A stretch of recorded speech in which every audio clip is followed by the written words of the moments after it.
السلام عليكم ورحمة الله وبركاته. اللهم صل وسلم وبارك على سيدنا محمد وعلى آله وأصحابه أجمعين. ازيكم يا بنات، عاملين ايه؟ النهاردة هنعمل الفطير المشلتت بدون فرن.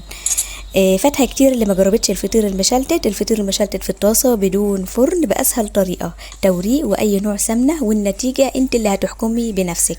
أول حاجة طبعا جبت 3 كوبايات من الدقيق، وعليهم نص معلقة ملح صغيرة، وكمان جبت كوباية مية كده، بس ايه دافية، لازم تكون المية دافية. وبعد كده ببتدي ايه اعجن العجينة دي معايا زي ما انتوا شايفين كده. بحط المية واحدة واحدة علشان طبعا كل نوع دقيق بيحتاج المية المقدار المعين. ببتدي اعجن دلوقتي وبفك ايدي طبعا بشوية زيت علشان تفك يعني معايا وكده. وبعد كده بنزلها على الرخامة زي ما انتوا شايفين كده، وببتدي ايه اعجن فيها زي ما انتوا شايفين لحد ما تمسك معايا العجينة، تبقى ماسكة نفسها كده وتبقى كويسة. وبعد كده بحطها في العلبة علشان تاخد وقت كده، علشان ايه تستريح العجينة كده. لما تستريح معاكي هتاخد وتدي معاكي، لكن لما ما تكونش ارتاحت وكده هتفضل شادة معاكي ومش هتتفرد خالص. فلازم طبعا تكوني ايه تريحيها كل شوية 10 دقايق، كل ما تعملي حاجة 10 دقايق 10 دقايق لحد ما ايه العجينة ايه تبقى ارتاحت واخدت وقتها معاكي وكده، وتتفرد معاكي بكل سهولة. وطلعت العجينة طبعا بعد ما ارتاحت ال10 دقايق، وبدأت افردها على الرخامة زي ما انتوا شايفين كده. اتفردت معايا بكل سهولة. ليه؟ لان طبعا العجينة ايه ارتاحت شوية وخدت وقتها. تمام. بفرد العجينة، بحاول افردها ايه يعني بحاول افردها بحيث ان هي تبقى نص سنتي بالظبط. ليه؟ علشان لسه هحط السمنة، وبعد كده هبتدي ايه ابرمها زي ما انتوا شايفين كده. اتفردت معايا بكل سهولة اهو. طبعا انا جهزت سمنة، بس يعني ايه السمنة لازم تكون متجمدة شوية، علشان لو سايحة هتسيح معاكي يعني هتبوظ الرخامة شوية. فلازم تكون متجمدة شوية. انا سيحتها خالص كده زي ما انتوا شايفين، بس لما انت تعملي ابقى ايه خلي السمنة متجمدة شوية عشان تعرفي تفرديها كويس على العجينة زي ما انتوا شايفين اهو. ببتدي اوزع على السمنة. طبعا دي السمنة بلدي.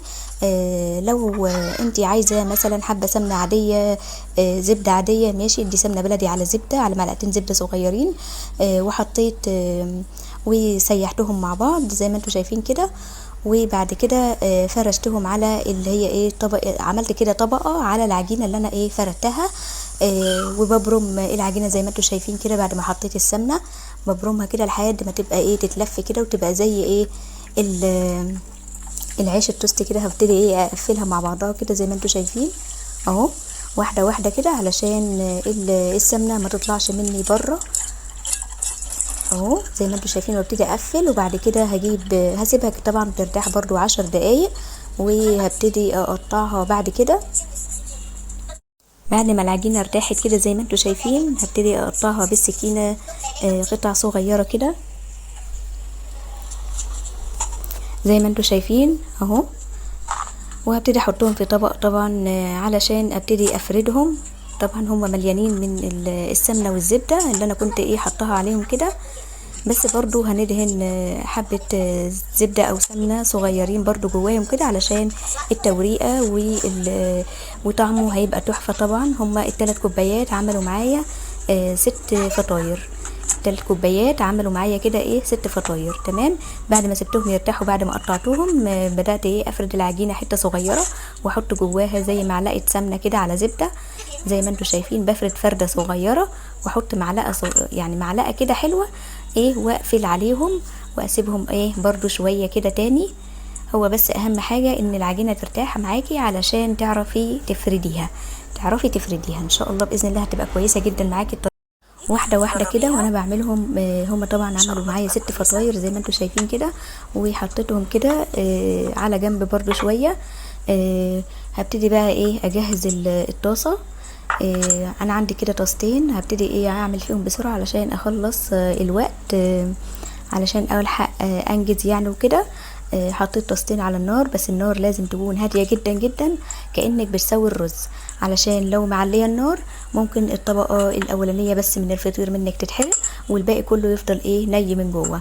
فلازم نوطي النار خالص واحنا حاطين الفطير على في الطاسه، وبراحته بقى يستوي ايه براحته، وياخد وقته كده ويبقى كويس جدا مستوي من جوه ومن بره ومقرمش طبعا، وعامل ايه توريقه جميله جدا جدا. هوريها لكم لما اعمل واحده كده على النار واشوفوها. اهو زي ما انتوا شايفين كده ببتدي اوزع ايه السمنه واحطها كده والفه واعمله ايه زي كوره كده صغيره لحد ما ايه افرده، اللي هي الايه الفرده الاخيره دي اللي بتبقى على الطاسه. لازم كمان تكون الطاسه تيفال معاكي، مش اللي هي الومنيوم، علشان ما تلزقش معاكي وكده ويتقطع منك. فلازم تكون تيفال او حاجه غير، يعني ما تخليش الحاجه ايه، ما تخليش الاكل يلزق، يعني ما تخليش الحاجه تلزق. شايفين كمية السمنة اللي على العجينة؟ طبعا لازم تكون في كمية السمنة يعني كافية وكتير علشان يورق معاكي ويبقى طعمه جميل وحلو جدا. زي ما قلت لكم السمنة دي سمنة بلدي وعليها زبدة، انت لو عايزة تعملي بزبدة عادية او سمنة مفيش اي مشكلة، وهيطلع برضو نفس الطعم ونفس الشكل وكل حاجة. زي ما انتوا شايفين كده ال3 كوبايات عملوا معايا 6 فطاير. هبتدي افردهم بقى على الطاسة اللي هي التيفال، اللي هو علشان ايه ما يلزقش. زي ما انتوا شايفين الطاسه ايه سخنه شويه، انا كنت حطاها على النار هاديه. بدات ايه فردتها كده زي ما انتوا شايفين، وهبتدي اديها وش كده من تحت ووش على الوش التاني بقى عشان تبقى ايه تاخد لون، تبتدي تاخد لون وتستوي من فوق ومن تحت زي ما انتوا شايفين كده.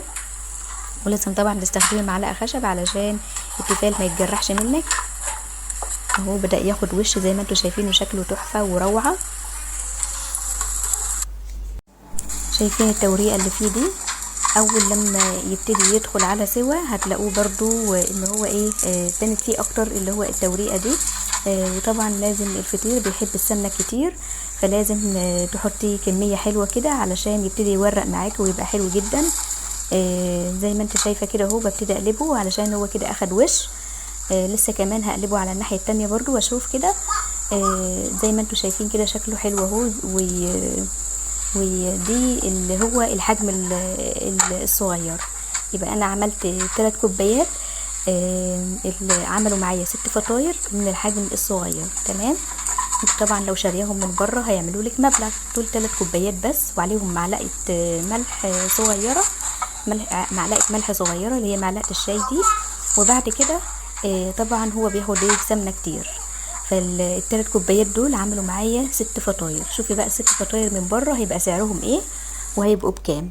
فاحنا كده ايه وفرنا وعملناه في البيت طبعا نضيف وشكله حلو وجميل، وطبعا بالسمنه البلدي فحاجه كويسه جدا. وزي ما انتم شايفين كده ان شاء الله باذن الله هيكون الفيديو عجبكم. ما تنسوش تضغطوا لي لايك واشتراك وتفعلوا زر الجرس علشان يوصلكم كل فيديوهاتي الجديده.